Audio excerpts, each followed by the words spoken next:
guruhimiz bor edi, plastikdan pul yechadigan, har xil shu onlayn banklar bor chiqib ketgan. Shu banklarni phishing saytlar yaratiladi. O'zini internetning saytlari bor, o'shanga duplikat yaratiladi. Qarmoq tashlalarda o'zi pul yutilyapti yoki pul chiqyapti, shunaqa karta nomerli narsalarni yozadi, bizga keladi ular. Biz shu kartasiga kirib operatsiyalarni bajaramiz, pullarni yechamiz yoki xavfsiz joyga olib o'tamiz pullarni. Birinchi pul yechgan paytim bo'lganda. Birinchi yechgan 500 ming so'm pul yechgandim-da. Probaga bo'lganman, prosta tekshirishga o'xshamaydigan o'xshamaslik. O'sha payt u pul kimgadir nimadir uchun kerakdir, masalan, nimagadir ishlataman deb olib qo'yib qo'ygandir. U paytda o'ylamaganmiz, yosh bo'lganmiz, u payt voyaga yetmaganmiz hali. O'sha narsani hozir o'ylayman. Kimdir ishi bitmay qo'ygan, kimdir nima qilgan, masalan. Balki qarg'agandir ular. Может, qarg'agandir, men qarg'agani uchun ham mana shu yerda o'tiribmiz. Ertaga yana qanaqa javob bor bilmayman uni.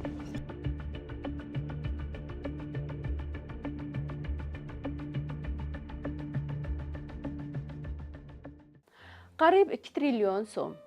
Bu 2025-yilning 11 oyi davomida kiberjinoyatchilar o'zbekistonliklarning bank kartalaridan o'g'irlagan pul.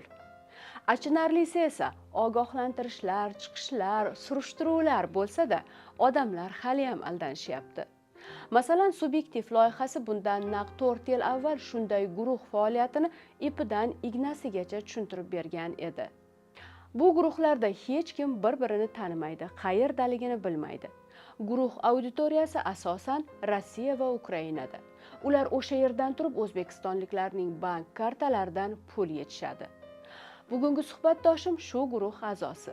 Ayni paytda qamoqda jazo muddatini o'tayotgan 22 yoshli yigit. Adashmasam 21 yo 22-yilda shu guruhimiz bor edi. Shu o'zimizga o'xshagan shu plastikdan pul yechadigan skamerlar shu faoliyat olib boradigan guruh. O'sha guruhda silka tashlashdi. Kirib ko'ringlar, bizani guruhda dedi, olib chiqibdi Subyektiv dedi. Shunaqa. Kirsam, shu Kunuzning sayti ekan, YouTube'dagi Subyektiv degan. Bizani gruppani olib chiqqan, yoritgan hamma narsani, bizning ishimizni tushuntirib bergan hammasini. Kimdir kirgan, o'sha Subyektiv o'zi kirgandir, kirib shu hamma yo'q o'rganib, kimdir unga tushuntirish bergan, yoritganda biz guruh faoliyatini, odamlarni ogohlantirish nimasida. Agarda sizda O'zbekistonda ham shunaqa timlar bormi degan savol paydo bo'lgan bo'lsa, bor. Tanishing. Vung Team jamoada nisbatan ko'p ishchilar bo'lmasa ham bor yo'g'i 2 oy ichida bu firibgarlar hamyurtlarimizni 1 milliard 676 million so'm pullarini o'zlashtirib olishgan. Mana misol uchun maxsus chat. Bu yerda firibgarlar o'zaro aloqaga kirishib, kim qancha pul uxlatgani, kimni qanaqa savol qiynayotgani, hattoki kun ishchisi kim bo'lganligini bilib olishligi mumkin.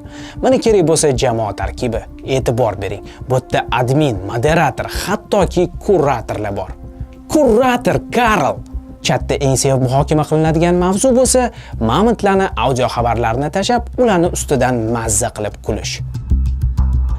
Чтобы перевести деньги, надо всего лишь достаточно 16 цифр, а не дата. Какого хрена вам нужна дата? Незаконнорожденные ублюдки. Это уже дошло до Узбекистана. Снимает уже пластиковую карту, деньги, мошенники, ублюдки. Bizning gruppalar aslida o'sha davrda ommalashgan silka, ya'ni phishing saytlar bor. O'sha phishing saytlar ishlab har xil Klik, OLX, Yandex, Dastavka, har xil shu Liboy nimada ilovani saytini phishing yasab turib odamlarga qarmoq tashlardi-da. O'zi pul yutilyapti yoki pul chiqyapti, shunaqa mashinist nima sxemalar bilan pul yechilardi kartalardan. Odamlar unga ishonib, karta nomerini yozib pulni olaman deb. Pulni berib qo'ygan bilmasdi. Shu xuddi shunaqa edi gruppa bizda, katta gruppa edi. 400 tacha odamimiz bor edi o'sha paytda. Ichida 8 ta administratsiya bor. Qolgan hammasi oddiy ishchilar edi, workerlar, mashinniklar. Ular bizga ishlardi, mashinniklar. Biz bot yaratganmiz, o'sha botdan avtomatik bot silka generat qilib beradi. Har bitta odam o'ziga tegishli silkani komanda berilsa, o'sha odamlar o'z silkalarni olib odamlarni aldardi, ishchilar. Biz vazifamiz o'sha aldangan odamlar karta nomerli narsalarni yozadi, bizga keladi ular. Biz shu kartasiga kirib operatsiyalarni bajaramiz, pullarni yechamiz yoki xavfsiz joyga olib o'tamiz pullarni. Chetga chiqarib yuboramiz.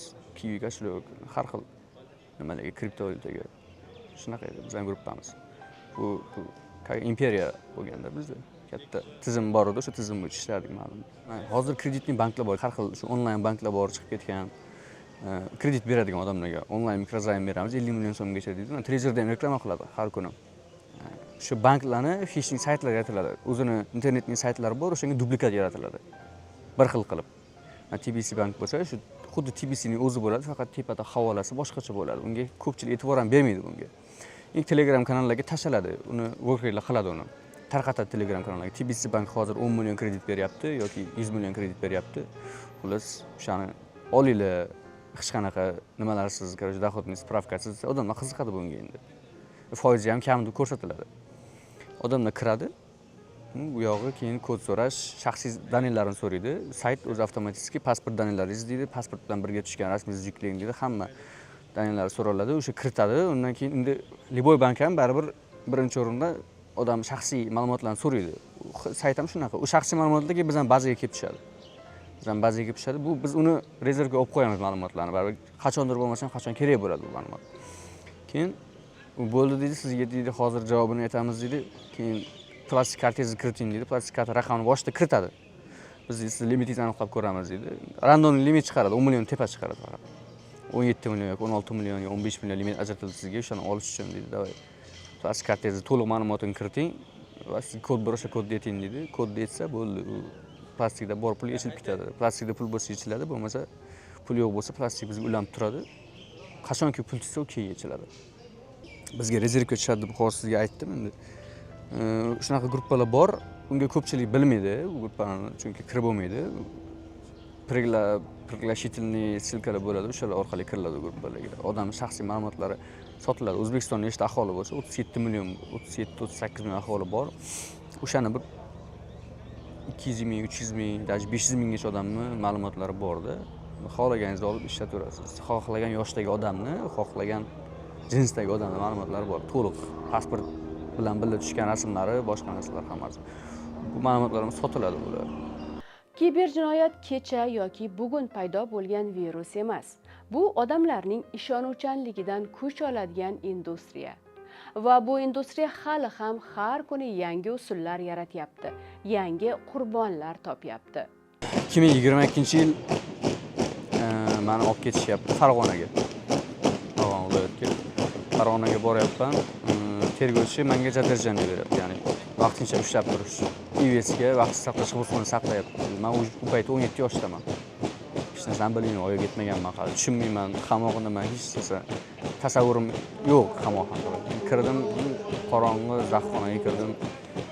Endi men chiqib ketdim keyin undan 2 kundan keyin. Men o'yladimki 5 yillab, 10 yillab qolib ketaman shunaqa joyda deb o'yladim. Men tushkunlikka tushib qolib, bu ishdan to'xtatamiz endi qilmayman deb o'zimga o'zim va'da berganman o'sha paytda. Chunki qamoqda ko'rgandan keyin.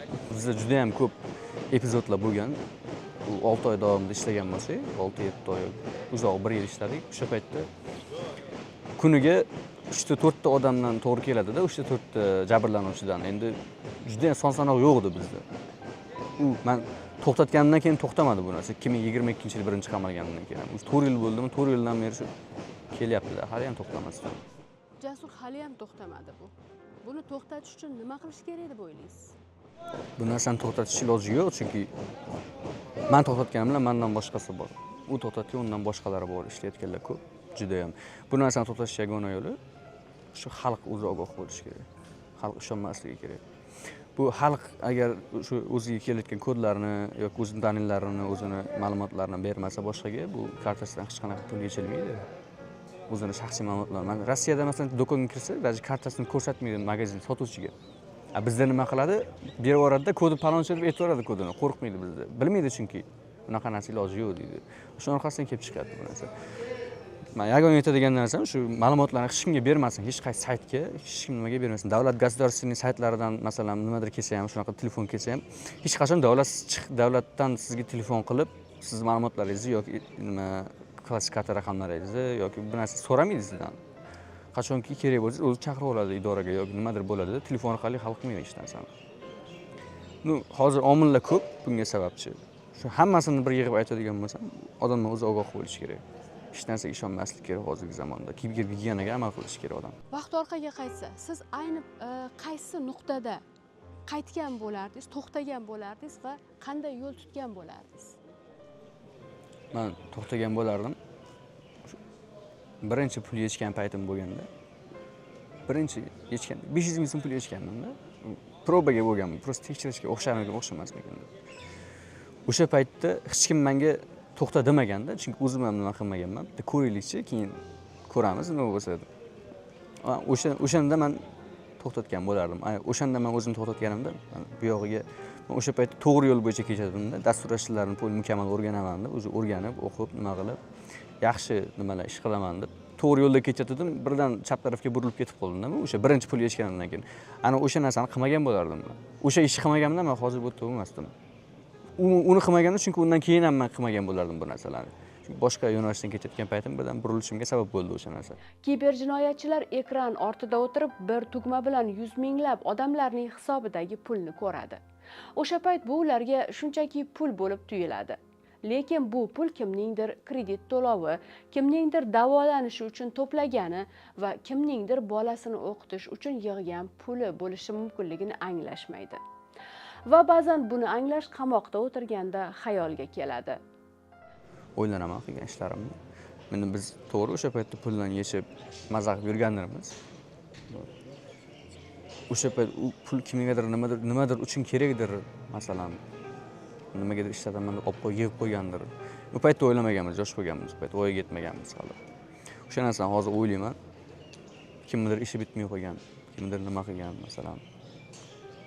Hozir vijdonim qiynaladi. Iloji boricha pullarni qaytarib berdim egalariga. O'sha paytda mazza qilganmiz deyapsiz-ku, o'sha mazzalarni nima bilan to'layapsiz bugun? Umrim bilan. O'zim vaqtim, umrim bilan to'layapman. Kimdir qora ishlarni qiladi, masalan, shu chorniy рабочий deydi, masalanki birovni uyidagi ishlarni qilib beradi, u qiladi, bu kimdir aqliy mehnat orqali pul topadi, halol yo'l bilan. Men pul topdim, o'zimni umrimni evaziga qurbon qilib pul topdim, umrimni qurbon qilib shuncha pul topdim men. Bu arzimaydi, bu ko'chada yurgan bir kunimga ham alashmayman men. Uncha pulni ko'chada yurganim yaxshi, men bu yerda baribir qamoq, sog'inch qiynaydi odamni. Pul odamning ko'zini ko'rib qo'yar ekan, hech narsa ko'ziga ko'rinmagan. Balki qarg'agandir ular. Может, qarg'agandir, men qarg'agani uchun ham mana shu yerda o'tiribmiz. Ertaga yana qanaqa javobi bor, bilmayman uni. Bu javobdan tashqari yana qanday javobdan qo'rqasiz?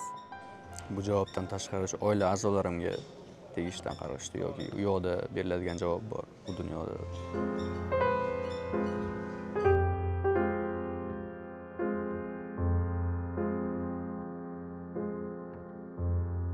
Kiberimperiya hali uzoq yashaydi. Bizning ko'rsatuvimiz bilan hammasi o'zgarib ketmasligini ham yaxshi bilamiz. Shaxsiy ma'lumotlarimizni beraverar ekanmiz, ularga o'zimiz motivatsiya tarqatamiz. Bu zanjirni faqat qamoq bilan uzib bo'lmaydi. Buni moliyaviy savodxonlik, kibergigiyena va ogohlik to'xtatadi. Odamlar shaxsiy ma'lumotlari puldan ham qimmat ekanligini anglamaguncha bu imperiya yangi qurbonlar topishda davom etadi. Videoni kartasidan pul yechilganlarga yuborib qo'yamiz. Pulingiz, asabingiz va qobiliyatingizni ehtiyot qiling.